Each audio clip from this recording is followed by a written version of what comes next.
जय हिंद बच्चों। कक्षा 11वीं के अध्याय 12 के इस अंश में हम आज क्रियात्मक समूह क्या होते हैं उनके बारे में अध्ययन करेंगे। तो कार्बनिक यौगिक जो होता है, इसके पहले हमने देखा था कि केवल कार्बन और हाइड्रोजन से बने हुए कार्बनिक यौगिकों को हाइड्रोकार्बन कहते हैं। तो कार्बनिक यौगिक में जब क्रियात्मक समूह जुड़ता है तो हाइड्रोकार्बन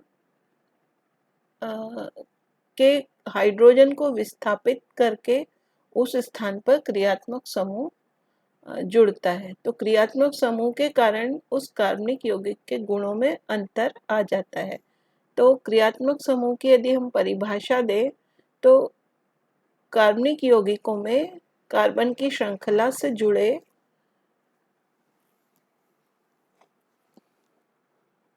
परमाणु या परमाणुओं के समूह को हम क्रियात्मक समूह कहते हैं। इनके कारण ही कार्बनिक यौगिकों में अभिलाक्षणिक रासायनिक गुण रहते हैं। तो जैसे अब बहुत सारे क्रियात्मक समूह हैं, तो अभी हम यहाँ देखेंगे कि कार्बनिक यौगिक में एक पार्ट होता है हाइड्रोकार्बन पार्ट, हाइड्रोकार्बन, और हाइड्रोकार्बन में से हाइड्रोजन हटके और उस स्थान पर क्रियात्मक समूह जुड़ता है। तो अभी हम सबसे पहले हाइड्रोकार्बन कितने प्रकार के होते हैं उनके बारे में अध्ययन करेंगे। तो हाइड्रोकार्बन मेनली एक तो होते हैं संतृप्त हाइड्रोकार्बन और दूसरे होते हैं असंतृप्त हाइड्रोकार्बन। संतृप्त हाइड्रोकार्बन में केवल कार्बन और कार्बन के बीच में सिंगल बॉन्ड होता है। असंतृप्त में डबल या ट्रिपल बॉन्ड भी पाया जाता है। तो संतृप्त हाइड्रोकार्बन्स को नाम दिया गया सबसे पहले एल्केन, और डबल बॉन्ड वाले हाइड्रोकार्बन्स को नाम दिया एल्कीन, और एल्कीन और ट्रिपल बॉन्ड वाले हाइड्रोकार्बन्स को नाम दिया एल्काइन। एल्केन, एल्कीन और तीसरा नाम है एल्काइन। अब हम एक एक करके इस चार्ट में देखते हुए एल्केन, एल्कीन और एल्काइन के बारे में देखेंगे। तो एल्केन शब्द जब हम बोलते हैं तो हमें पीछे प्रत्यय क्या सुनाई दे रहा है? एन। और यदि एल्केन तो एन, तो एल्केन का पहला सदस्य है मेथेन, यानी कार्बन यदि एक होता है तो मैथ में एन जोड़ा मेथेन। यदि दो कार्बन है तो एथ में एन जोड़ा एथेन।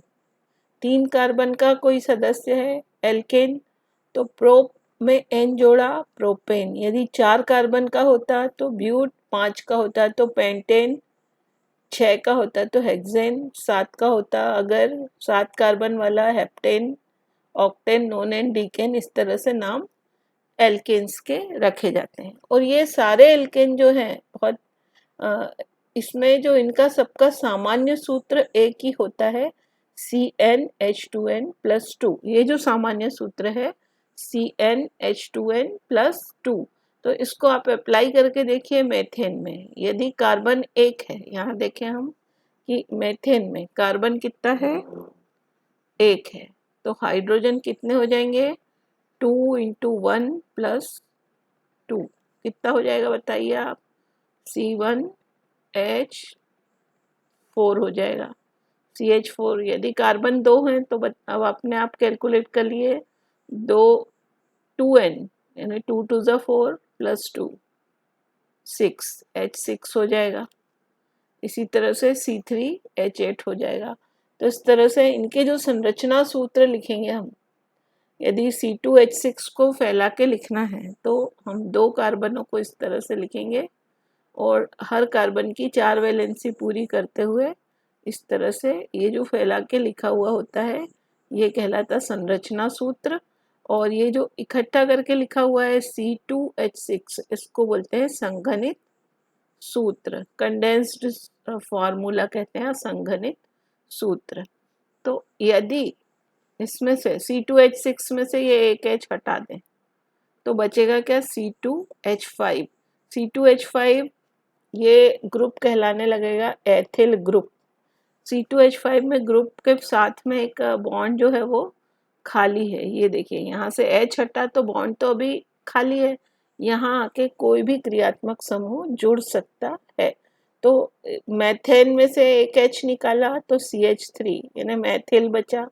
प्रोपेन में से एक H निकाल दिया तो C3H7 बचा, प्रोपिल ग्रुप कहलाया ये। तो इन जनरल एल्केन में से एक H निकाल दिया जाए तो ग्रुप जो बचता है वो क्या कहलाता है, एल्किल ग्रुप कहलाता है। एल्केन में से एक हाइड्रोजन को निकाल दें तो जो ग्रुप बचता है वो एल्किल ग्रुप, यानी इसमें जो प्रत्यय लगता है वो क्या लगता है, इल प्रत्यय लगता है। और एल्केन का जो सामान्य सूत्र हमने देखा था CnH2n+2, तो इसी तरह से एल्किल ग्रुप का सामान्य सूत्र यहाँ से एक हाइड्रोजन कम करना है तो 2 की जगह यहाँ पे क्या आ जाएगा, 1। यानी अब एल्किल ग्रुप का जो सामान्य सूत्र होगा वो क्या होगा, CnH2n+1। ये एल्किल ग्रुप का सामान्य सूत्र है। तो यहाँ methyl group, ethyl group, propyl, butyl वगैरह वगैरह बहुत सारे ग्रुप्स बन सकते हैं। ये जैसे जैसे आगे और हम पढ़ेंगे उनको देखते जाएंगे। तो ये तो हुआ एल्केन, और उसमें से एक हाइड्रोजन निकालने से जो ग्रुप बना वो एल्किल ग्रुप। इसी तरह से असंतृप्त हाइड्रोकार्बन्स में होता है एल्कीन, जिसमें कार्बन और कार्बन के बीच में डबल बॉन्ड होता है। ये दिख रहा है आपको, डबल बॉन्ड होता है। एल्केन्स में केवल सिंगल बॉन्ड होते हैं। और एल्केन को R से रिप्रेजेंट करते हैं, RH से। एल्केन्स को RH से रिप्रेजेंट करते हैं, और यदि H निकाल दिया जाए तो केवल जो R बचता है वो कहलाता है एल्किल ग्रुप। ग्रुप में हमेशा एक वैलेंसी, दो वैलेंसी जैसी भी हो वो फ्री होती हैं। अब हम देखें एल्कीन। एल्कीन में डबल बॉन्ड है कार्बन और कार्बन के बीच में, यानी यहाँ पे कम से कम 2 कार्बन होना जरूरी है। और इसमें जो प्रत्यय लगा है, ईन प्रत्यय लगा, एल्क में ईन प्रत्यय लगा है। तो मैथीन तो इसमें होगा ही नहीं, क्योंकि एक कार्बन का कोई सदस्य एल्कीन में नहीं होता है। 2 कार्बन का होगा एथीन, 3 कार्बन का प्रोपीन, ब्यूटीन। तो इनके स्ट्रक्चर, इनका जो सामान्य सूत्र होता है CnH2n। तो यहाँ देखें हम कि एथीन, 2 कार्बन का एथीन है, तो इसका जो संरचना सूत्र बनेगा, तो कार्बन तो हमने 2 लिख दिए ये, और इन दोनों के बीच में ईन है इसलिए डबल बॉन्ड तो होगा ही होगा। अब पूरे कार्बन्स की वैलेंसी 4 पूरी की हमने, 2 3 4, इस कार्बन की भी है 4। तो ये जो बची हुई खाली वैलेंसी है उन पे क्या जुड़ा हुआ है, H जुड़ा हुआ है। तो ये एल्कीन यानी इथीन की संरचना हो गई 2 सेम। यहाँ पे हम 3 कार्बन का प्रोपीन बनाना चाहें तो ये देखिए यहाँ 2 डबल बॉन्ड लगाया, एक, तो यहाँ पे ये 4 वैलेंसी पूरी हुई। इसकी 1 3 पूरी है पहले से ही, 1 2 3, एक और जुड़ेगा यहाँ पे, और इसमें केवल एक है तो यहाँ पे 3 जुड़ेंगे। तो 3H ये, और 1H ये, और ये एक और एक 2H। तो इसको कॉम्पैक्ट फॉर्म में लिखिए आप। ये CH3 को एक साथ लिखो, फिर ये बॉन्ड का डॉट लगा सकते हैं या बॉन्ड लगा दो, फिर क्या लिखो इकट्ठा CH, फिर डबल बॉन्ड लगा के क्या लिखेंगे हम, CH2। इसको सिंगल बॉन्ड को केवल डॉट से भी दर्शाते हैं, इसे CH3 dot CH double bond CH2। तो प्रोपीन को हम इन 3 तरीकों से भी लिख सकते हैं। ये जो तीनों चीजें हैं ये प्रोपीन है। इसी तरह से आप ब्यूटीन का स्ट्रक्चर खुद बना सकते हैं। 4 कार्बन है, उसमें डबल बॉन्ड लगाएंगे। लेकिन ब्यूटीन बनाते समय आपको ये भी देखना पड़ेगा कि डबल बॉन्ड कहाँ लग रहा है, पहले दूसरे कार्बन के बीच में लग रहा है या दूसरे तीसरे के। उससे अलग अलग 2 प्रकार के ब्यूटीन बनते हैं। तो तीसरे प्रकार का जो हाइड्रोकार्बन है, असंतृप्त हाइड्रोकार्बन है एल्काइन।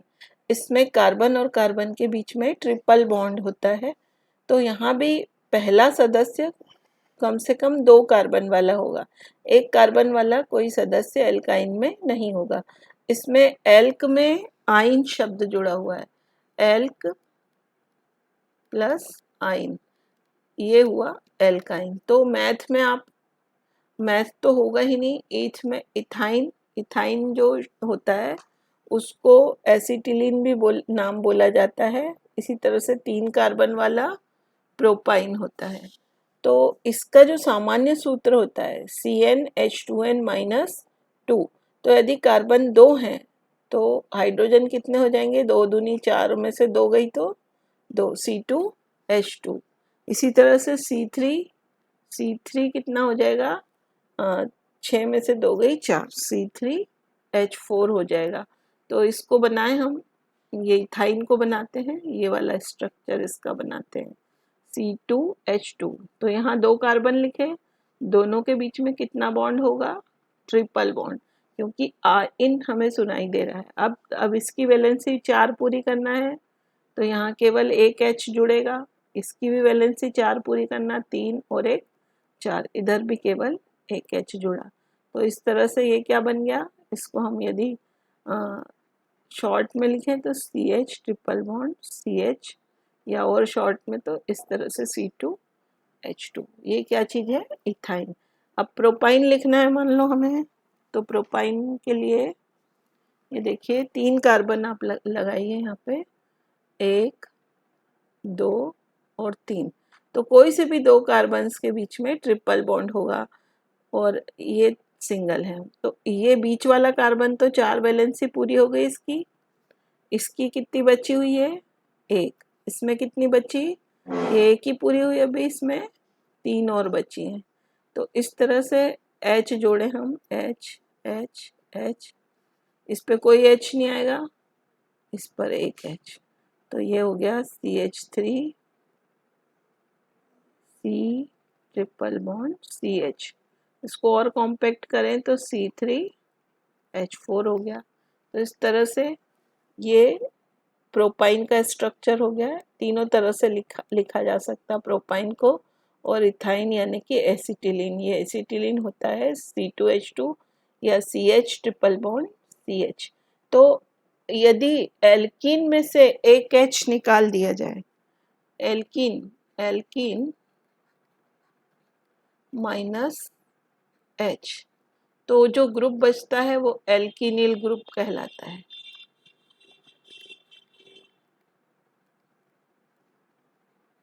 और एल्काइन में से एक H निकाल दिया जाए तो जो ग्रुप बचेगा वो एल्काइनिल ग्रुप कहलाएगा।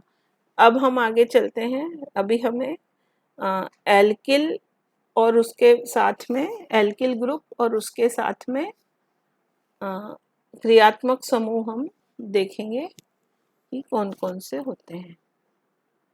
तो यहाँ देखिए, ये अगला है एल्किल हैलाइड। तो अभी पहले मैंने आपको बताया था कि एल्किल ग्रुप यानी एल्केन में से एक हाइड्रोजन निकालना। एल्केन था हमारा, मान लो सबसे छोटा एल्केन था CH4, इसको हमने नाम क्या दिया था, मेथेन। इसको नाम दिया था हमने मेथेन। अब इस मेथेन में से एक H निकाल दो तो क्या बचा, CH3 बचेगा और एक H निकल गया। मान लो इसमें हमने हेलोजन जोड़ दिए। हेलोजन कोई सा भी जुड़ सकता है, क्लोरीन जुड़ सकता है, ब्रोमीन जुड़ सकता है या आयोडीन जुड़ सकता है। तो इस पूरे तीनों ग्रुप्स को इकट्ठा एक साथ क्या लिखते हैं, X लिखते हैं। और ये एल्किल ग्रुप को क्या लिखते हैं, R लिखते हैं। तो एल्किल ग्रुप के लिए R लिखा और हैलाइड्स के लिए X लिखा। तो X का मतलब हुआ Cl भी हो सकता है, Br भी हो सकता है, I भी हो सकता है। तो यदि मैथिल ग्रुप में Cl जुड़ा तो उसका नाम क्या हो जाएगा, इस यौगिक का नाम क्या हो जाएगा, मैथिल क्लोराइड। ये यहाँ लिखा है हमने, है ना। दूसरा है एथिल, ये एथिल ग्रुप था इधर, ये वाला C2H5। यदि C2H6 होता तो एथेन होता है। यदि एक हाइड्रोजन निकाल दिया C2H5 और Br जोड़ दिया, ब्रोमाइड ग्रुप जोड़ा, तो इसका नाम क्या बन गया? Ethyl bromide. तो इस तरह से ये हेलोजन ग्रुप हैलाइड ग्रुप कहलाता है। तो इसे रिप्रेजेंट करते हैं RX से। ठीक है, इसका जनरल फार्मूला क्या हो जाएगा? एल्किल ग्रुप का फार्मूला ये पूरा है CnH2n+1 होगा। यहाँ थोड़ा सा ये जो फार्मूला है ऐसा होगा, CnH2n+1x। ये चीज नहीं होगी यहाँ पे, CnH2n+1x। तो यहाँ पे एल्किल ग्रुप का फार्मूला ये है, और ये हैलाइड यहाँ x बराबर कुछ भी हो सकता है, क्लोराइड, ब्रोमाइड या आयोडाइड। तो चलिए हम आगे और बढ़ते हैं, अगला ग्रुप देखते हैं, एल्कोहल ग्रुप। एल्कोहल ग्रुप जो होता है, OH ग्रुप को एल्कोहल ग्रुप बोलते हैं, OH ग्रुप को एल्कोहल ग्रुप बोलते हैं। ये भी किस में जुड़ा हुआ है? R में जुड़ा हुआ है। R माने एल्किल ग्रुप। मैथिल हो सकता है, R यानी क्या क्या हो सकता है?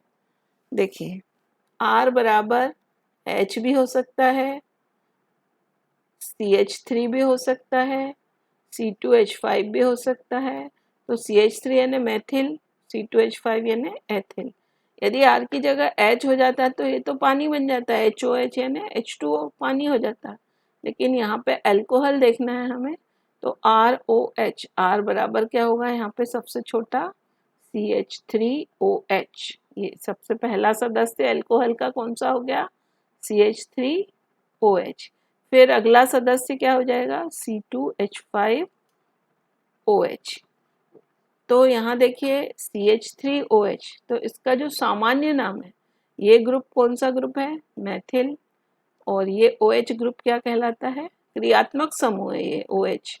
इसी तरह से हैलाइड जो थे ये भी क्रियात्मक समूह थे। तो ये जो है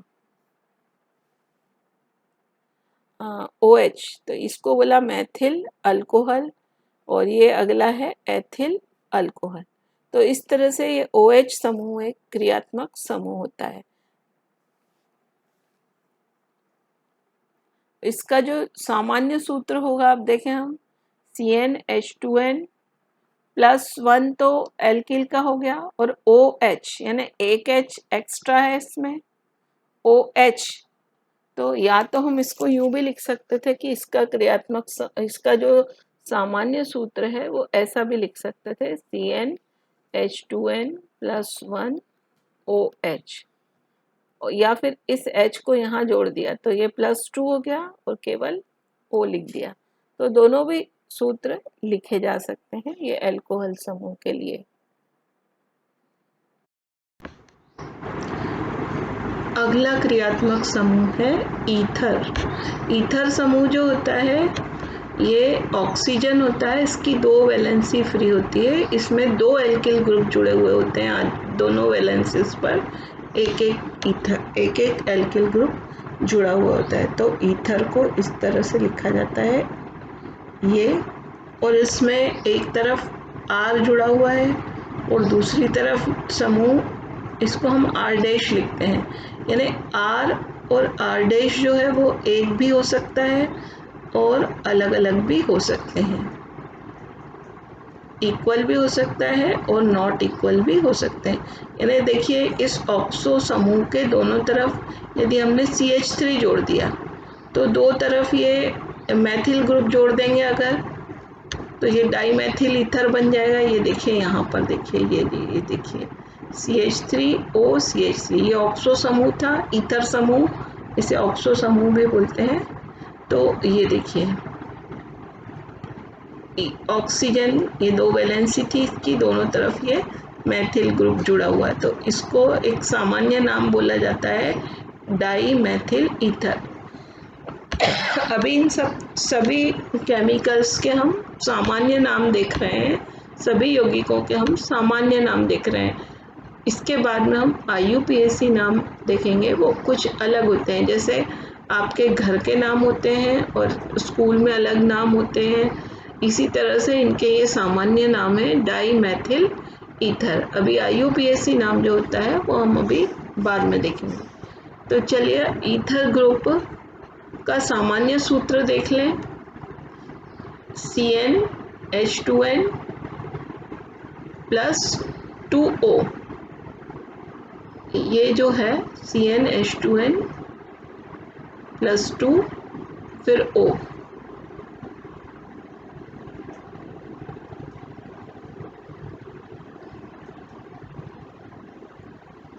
C2 दो दो दो दो 4 2 6 यानी CnH2n प्लस 2 और ये ऑक्सीजन O।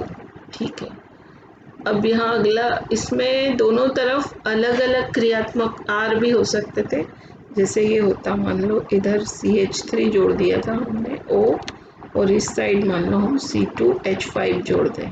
C2H5 यानी क्या होता है, एथिल। तो इसको बोलने लगेंगे एथिल मैथिल ईथर। अब इसमें एथिल को पहले बोलते हैं क्योंकि अल्फ़ाबेट में ई पहले आता है। ई एथिल के लिए ETHYL, और मैथिल का M बाद में आता है, इसलिए एथिल पहले बोलेंगे और मैथिल बाद में। तो ये अलग अलग जो हैं दोनों समूह, एथिल मैथिल ईथर। इसमें R, दोनों तरफ के R और R डैश जो है नॉट इक्वल है, और ऊपर वाले में R और R डैश जो है वो इक्वल है।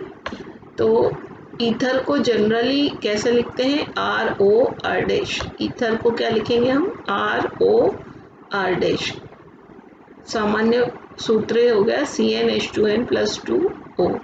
तो इसके बाद में अगला क्रियात्मक समूह आता है एल्डिहाइड। एल्डिहाइड समूह में केवल एक ही R जुड़ा होता है, ये देखिए ये R, और उसमें जो समूह होता है क्रियात्मक समूह वो CHO होता है, CHO इस तरह से होता है, C single bond H double bond O, ये होता है CHO। इसको इकट्ठा छोटे में लिखते हैं CHO, इस तरह से लिखते हैं। वास्तव में इसको फैला के लिखें अगर तो CH डबल बॉन्ड O। तो ये कहलाता है एल्डिहाइडिक समूह। तो एल्डिहाइड का सामान्य सूत्र CnH2nO। जैसे यहाँ पे प्लस 2 था, इनमें अंतर है, ये इसमें और इसमें, ये सबके सामान्य सूत्र अलग अलग बनते हैं। तो इसका सबसे पहला सदस्य है एल्डिहाइड का, वो फॉर्मेल्डिहाइड होता है। अब यहाँ देखिए इसके ऊपर मैंने बताया था R बराबर H भी हो सकता है, या CH3 होगा या C2H5 जो भी होगा। तो एल्डिहाइड में पहले सदस्य में ये देखिए यहाँ RCHO है, तो R की जगह पे क्या जोड़ा, H। पहले सदस्य में इसमें R बराबर क्या है, H है, और इसमें R बराबर क्या है, CH3 है। तो RCHO में R के स्थान पे हमने H रख दिया, तो ये बन गया फॉर्मेल्डिहाइड। एल्डिहाइड का सबसे पहला सदस्य क्या कहलाता है, फॉर्मेल्डिहाइड। उसका सूत्र है HCHO। उसका अगला सदस्य, इसमें 2 कार्बन है, फॉर्मेल्डिहाइड में केवल 1 कार्बन है। दूसरा सदस्य जो कहलाता है एसीटैल्डिहाइड, इसमें 2 कार्बन है। अगर 3 कार्बन वाला एल्डिहाइड भी हो सकता था, CH3 CH2 CHO। ये देखिए ये 3 कार्बन वाला एल्डिहाइड है, इसका नाम हो जाता प्रोपियोनेल्डिहाइड। प्रोपियोनेल्डिहाइड प्रोपेन से बना हुआ है इस नाम।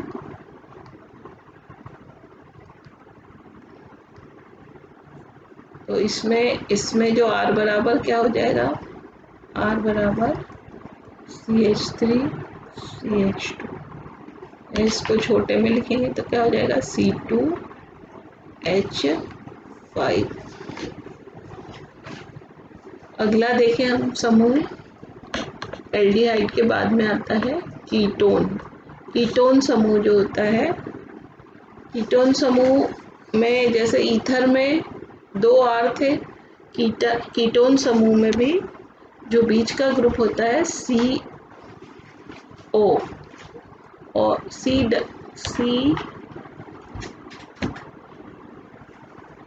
डबल बॉन्ड O होता है, ये CO मीन्स, इसको तरीके से लिखें हम तो C डबल बॉन्ड O, और ये R और ये R डैश, एक तरफ R और एक तरफ R डैश। तो ये CH, ये एल्डिहाइड का ही एडवांस फॉर्म दिखाई दे रहा है। देखिए R C डबल बॉन्ड हो तो इसमें भी एल्डिहाइड में भी और कीटोन में भी, लेकिन H के स्थान पे, एल्डिहाइड में जो H है इसके स्थान पे ये R डैश आ गया, यानी R डैश और C double bond O। C double bond O जो है ये बीच का भाग, ये कीटोनिक ग्रुप कहलाता है। ये देखिए, ये नीले से बताया मैंने, C double bond O, CO लिखा है, और एक तरफ R डैश और एक तरफ R, तो RCOR डैश जो है ये कीटोन कहलाता है। CO समूह जो है वो कीटोन कहलाता है। तो इसमें वही चीज़ है कि R और R डैश इक्वल भी हो सकते हैं या R और R डैश नॉट इक्वल भी हो सकते हैं। अब देखिए इसमें मज़ेदार चीज़ कि एल्डिहाइड का सामान्य सूत्र भी CnH2nO था और कीटोन का सामान्य सूत्र भी CnH2nO होता है। अब यहाँ पे जैसे मान लो ये डाईमेथिल कीटोन, यानी कीटोन ग्रुप ये है CO, इसके दोनों तरफ CH3 और CH3 जुड़ा हुआ है, तो ये हो गया, दोनों मेथिल ग्रुप जुड़े हुए हैं दोनों तरफ, तो ये कहलाएगा डाईमेथिल कीटोन। यदि यहाँ पे एक तरफ मेथिल की जगह पे एथिल ग्रुप जुड़ा हुआ था, जैसे कि ये होता है ऐसा C2H5CO CH3, तो ये ग्रुप कौन सा हो गया, एथिल, तो इसको बोलते हैं एथिल मेथिल कीटोन। ये डाईमेथिल कीटोन जो हमने देखा अभी ऊपर, दोनों तरफ CH3 बीच में CO, इसका सामान्य नाम, एक और नाम है एसीटोन, ये बहुत जनरल नाम है, और ये परीक्षा में भी एसीटोन के नाम से, इस तरह से फॉर्मेल्डिहाइड का भी इनके सूत्र पूछे जाते हैं परीक्षा में, संरचना सूत्र।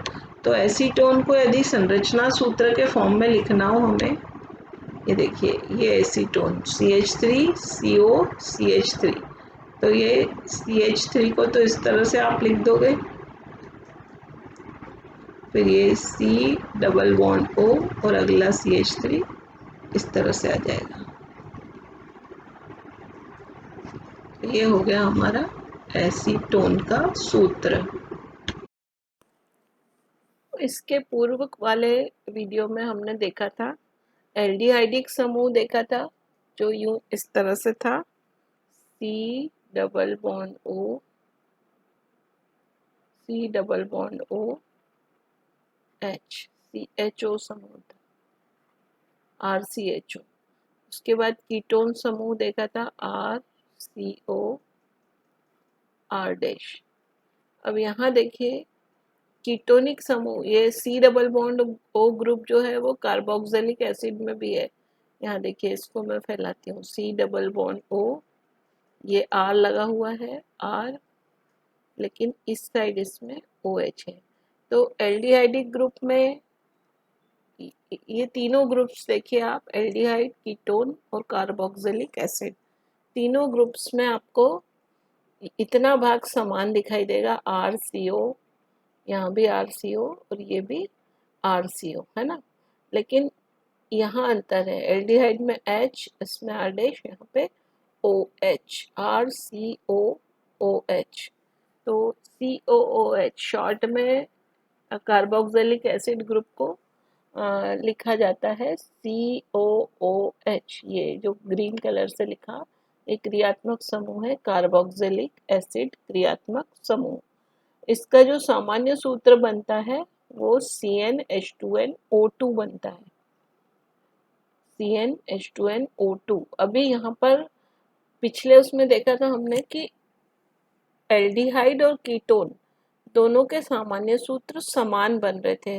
ठीक इसी प्रकार अगला ग्रुप जब हम देखेंगे एस्टर और कार्बोक्सिलिक एसिड, इन दोनों के भी सामान्य सूत्र समान बन रहे हैं। इन्हें मैंने सेम कलर से लिखा हुआ है।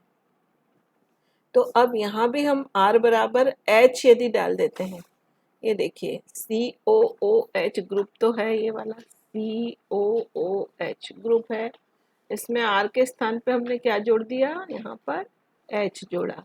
तो ये सब पूरा कार्बोक्सिलिक अम्ल बन गया HCOOH। इसको फैला के लिखें तो HC≡OH। इसको कहा जाता है फॉर्मिक अम्ल, फॉर्मिक अम्ल। और जैसे कार्बोक्सिलिक एसिड का पहला सदस्य क्या बन गया, अब हमारे पास फॉर्मिक अम्ल, इसमें R की जगह पे H जोड़ा। R में हम R के स्थान पे यदि CH3 जोड़ दें तो इसका अगला सदस्य क्या बन जाएगा, ये देखें हम CH3 C≡OH। हमेशा इनको ऐसे विस्तार फॉर्म में नहीं लिखते हैं, ऐसे लिखते हैं शॉर्ट में CH3 COOH। ये भी वही चीज है, एसिटिक अम्ल। तो फॉर्मेल्डिहाइड से बनता है फॉर्मिक अम्ल। फॉर्मेल्डिहाइड था HCHO पहला सदस्य, और यहाँ पे कार्बोक्सिलिक एसिड का पहला सदस्य क्या हो गया, फॉर्मिक अम्ल। एल्डिहाइड का दूसरा सदस्य था एसिटल्डिहाइड, एसिटल्डिहाइड, और कार्बोक्सिलिक एसिड का दूसरा सदस्य क्या हो गया, एसिटिक अम्ल। तो ये आप लोगों को ये बिल्कुल सामान्य नाम है, और इनको परीक्षा में कई बार ये वाले फॉर्मूले पूछे जाते हैं, और वैसे भी हमेशा के लिए इन्हें याद करके रखना होगा। एसिटिक अम्ल CH3COOH, कई रिएक्शंस में जब हम आगे पढ़ेंगे तो इनकी आवश्यकता पड़ती है। तो अगला क्रियात्मक समूह जो होता है वो है एस्टर समूह, एस्टर। अब यहाँ देखिए, यहाँ भी RCO ग्रुप वही का वही है। ये देखिए एस्टर समूह में RC≡O तो वैसे ही है, इसमें O और इस H को रिप्लेस किया R डैश में, OR डैश। ये चीज OH ना होके यहाँ पे क्या हो गया, OR डैश। तो ये कहलाता है एस्टर समूह। तो कार्बोक्सिलिक एसिड और एस्टर दोनों का सामान्य सूत्र समान होता है। अब यहाँ हम देखें कि एस्टर, तो जो यौगिक होता है उसका नाम कैसे लिखा जाता है। जैसे ये देखिए, इसमें एक तरफ ये R है, ये लिखा CH3, और ये जो है C2H5, ये क्या चीज़ है, R डैश। ठीक है, तो इसको पहले लिखेंगे हम, ये R डैश वाला जो नाम है उसको पहले लिखेंगे। तो R डैश में ये एथिल है, मैथिल होता तो मैथिल भी लिख लेते। तो इसको नाम दिया एथिल, और बाकी पूरे को एसिटिक एसिड से बनाइए। यदि यहाँ पर H होता, ये इसकी जगह पे क्या होता, H होता। जैसे ये देखिए, ये CH3COO और ये H है ना, और एस्टर में H की जगह पे क्या आ गया है, R डैश आ गया। H के स्थान पे क्या आ गया, यहाँ पे एस्टर में R डैश है। तो यहाँ भी देखा CH3COOH, H के स्थान पे यहाँ पे क्या डाल दिया, C2H5 डाल दिया है। तो ये एसिटिक अम्ल था, एसिटिक अम्ल को 8 लगा देते हैं, एसीटेट। और ये H जो है इसका नाम पहले लिखेंगे, ये एल्किल ग्रुप जो यहाँ डाला हमने H की जगह पे, तो इसका नाम लिखेंगे एथिल, और फिर लिख दिया हमने एसीटेट। यदि ये ऐसा होता, मान लो देखिए ये ऐसा होता HCOOCH3, ठीक है। तो ये था फॉर्मिक अम्ल से बना हुआ है, ये HCOOH, ये क्या था, फॉर्मिक अम्ल था। तो इससे जो एस्टर बना वो फॉर्मेट कहलाएगा। और फॉर्मेट कौन सा वाला है, ये जो पीछे एल्किल ग्रुप है ये वाला, इसका नाम पहले लिखेंगे मैथिल, पीछे वाले ग्रुप को पहले लिखेंगे मैथिल। अब ये फॉर्मिक एसिड से बना है इसलिए इसको फॉर्मेट लिखा। ठीक इसी तरह से एक और देखिए आप, मान लो मैंने ये लिखा CH3 COOCH3। अब देखिए ये पीछे वाला क्या है, मैथिल ग्रुप है, और ये वाला एसिटिक एसिड से बना हुआ है, एसीटेट ग्रुप है ना। तो इसका नाम क्या हो जाएगा, मैथिल एसीटेट। मतलब पीछे जो एल्किल ग्रुप है उसको पहले लिखेंगे और फिर देखेंगे कि ये कौन सा कितने कार्बन का है, एस्टर है, तो एस्टर में 8 लगता है, एसीटेट। फॉर्मेट, फॉर्मिक एसिड से बना फॉर्मेट।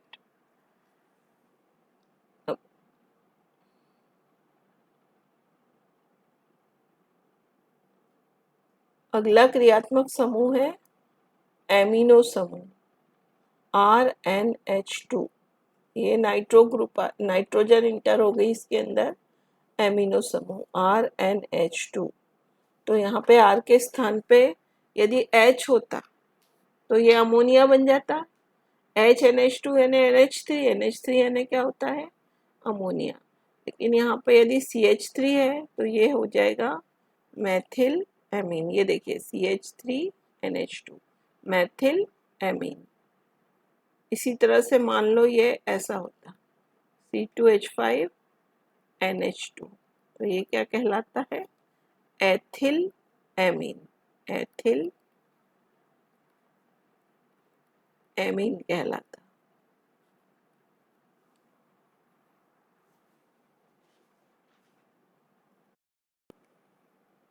इसके पूर्व हमने क्रियात्मक समूह देखा एमिनो समूह, उसमें NH2 ग्रुप जो था वो डायरेक्ट R के साथ जुड़ा था, RNH2। लेकिन यहाँ पर जो एमिडो समूह है उसमें एमिनो समूह जो है RCO के साथ में जुड़ा हुआ है, RCONH2, RCONH2। ये कॉमन ग्रुप RCO हमने एल्डिहाइड में देखा, कीटोन में भी देखा, कार्बोक्सिलिक एसिड में देखा, इसके बाद एस्टर में देखा, और अब यहाँ हम देख रहे हैं एमाइड्स में, RCONH2। तो एमाइड जो होते हैं यानी इस R की जगह पे अगर मैं मैथिल ग्रुप डाल दूं, ये देखिए यहाँ पे लिखा है ये मैथिल एमाइड, ये CH3CONH2, ये CH3CO तो क्या हो गया, RCO, R की जगह पे CH3 डाला, बाकी CONH2 ग्रुप ये है, एमाइड ग्रुप कहलाता है। CONH2 ग्रुप क्या कहलाता है, एमाइड ग्रुप कहलाता है। इसके बाद अगला है नाइट्रो ग्रुप। नाइट्रो ग्रुप में RN डबल बॉन्ड O और यहाँ पर ये है O। इस तरह से ऑक्सीजन जुड़ी हुई रहती है यहाँ से नाइट्रोजन से, ये कोऑर्डिनेट लिंकेज के द्वारा, तो ये नाइट्रो ग्रुप होता है। और यहीं बॉन्डिंग चेंज हो जाती है अगर, तो ये इस तरह से नाइट्राइट NO2 तो है, लेकिन यहाँ इसकी बॉन्डिंग इस टाइप से हो गई है, यहाँ R था फिर ON डबल बॉन्ड O। तो नाइट्रोजन की वैलेंसी 3 पूरी हो रही है, ऑक्सीजन की वैलेंसी 2 पूरी हो रही है, देखिए 1 और 2 इसकी भी, और इस ऑक्सीजन की भी 2। तो ये वाला ग्रुप जो है ये भी, इसको यदि कॉम्पैक्ट करके लिखेंगे तो NO2 ही दिखता है, लेकिन इसमें वैलेंस मतलब बॉन्डिंग डिफरेंट टाइप की है, इसलिए ये वाला ग्रुप क्या कहलाता है, नाइट्राइट ग्रुप। और ये NO2 ग्रुप जो है ऊपर जो लिखा हुआ है ये नाइट्रो ग्रुप कहलाता है। ये ONO यदि होता है तो नाइट्राइट कहलाता है, और NO2 इकट्ठा लिखा है तो ये नाइट्रो ग्रुप कहलाएगा। तो जैसे मान लो कि इसमें R की जगह पे हमने इस तरह से लिखा C2H5NO2 और ये था C2H5ONO। तो C2H5NO2 को हमने बोला था नाइट्रो एथेन, लेकिन C2H5ONO को नाम दिया एथिल, ये एथिल इससे बना एथिल, और फिर नाइट्राइट। नाइट्राइट क्यों दिया हमने नाम, ONO लिखा हुआ है, यदि NO2 होता तो नाइट्रो एथेन, और ये एथिल नाइट्राइट C2H5ONO। अब अगला समूह है इसमें साइनाइड समूह और आइसोसाइनाइड। जैसे नाइट्रो और नाइट्राइड ये दोनों बॉन्डिंग चेंज हो रहे हैं, ठीक इसी तरह से साइनाइड और आइसोसाइनाइड में भी बॉन्डिंग चेंज है। साइनाइड समूह देखिए ये इस तरह से है, RCN, ये साइनाइड समूह है, और RNC लिखा हुआ है, तो ये जो समूह है आइसोसाइनाइड समूह। देखिए इसमें बॉन्डिंग कैसे चेंज होती है। CN, तो C triple bond N, nitrogen की वैलेंसी 3 पूरी हो रही है, कार्बन की वैलेंसी 4 पूरी हो रही है, ठीक है। और नीचे जो दिया हुआ है ये RNC, RNC में यहाँ देखिए आप, नाइट्रोजन की वैलेंसी 2 और एक 3 भी पूरी हो रही है, और साथ में एक कोऑर्डिनेट लिंकेज से कार्बन जुड़ा हुआ है इसलिए।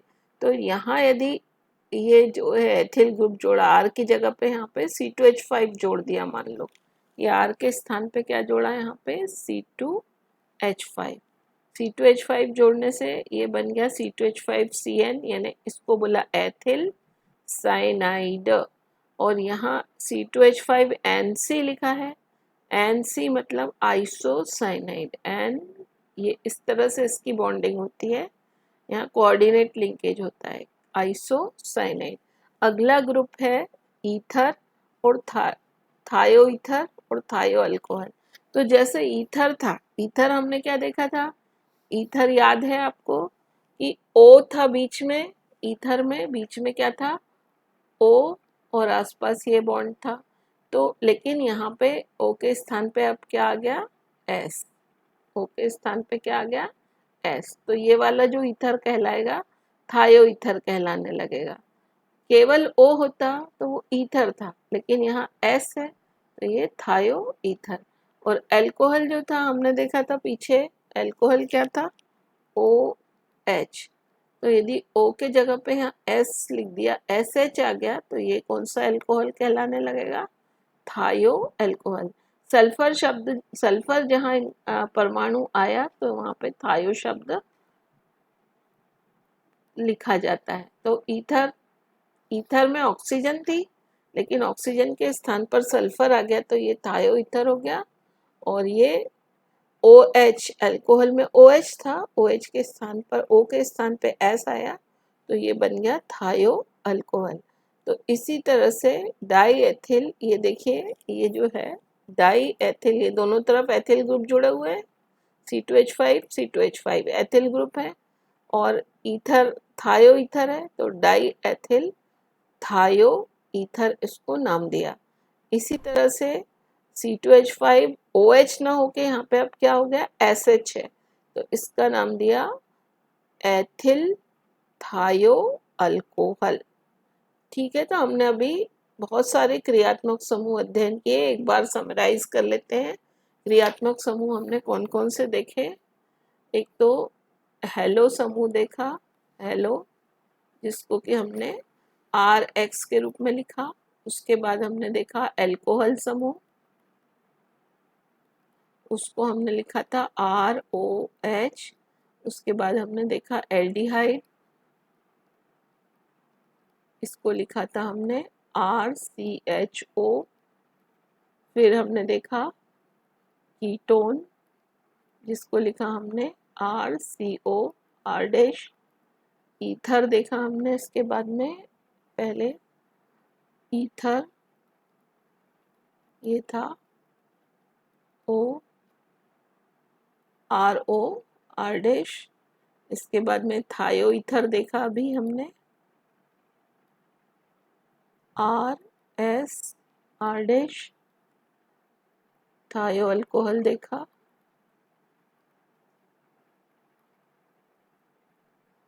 RSH।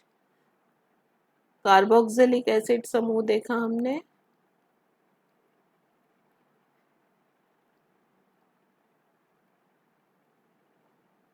RCOOH।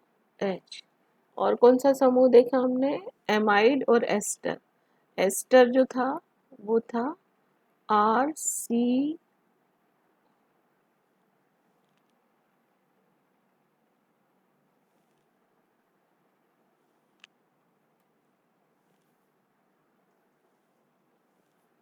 एस्टर जो था हमारा RCOOR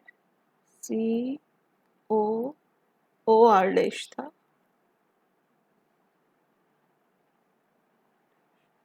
और इसी तरह से एमाइड था RCONH2। तो ये हमने एक रिकैप डाला। ठीक है, तो आप सारे क्रियात्मक समूह को अच्छे से तैयार करिए एग्ज़ाम के पॉइंट ऑफ व्यू से। जब जैसे जैसे आगे जाएंगे आपको इन सब की बहुत अधिक ज़रूरत पड़ेगी। ये सब पूरी बेसिक्स हैं, इनको अच्छे से समझेंगे तो आपको पूरी ऑर्गेनिक केमिस्ट्री बहुत अच्छे से समझ में आएगी।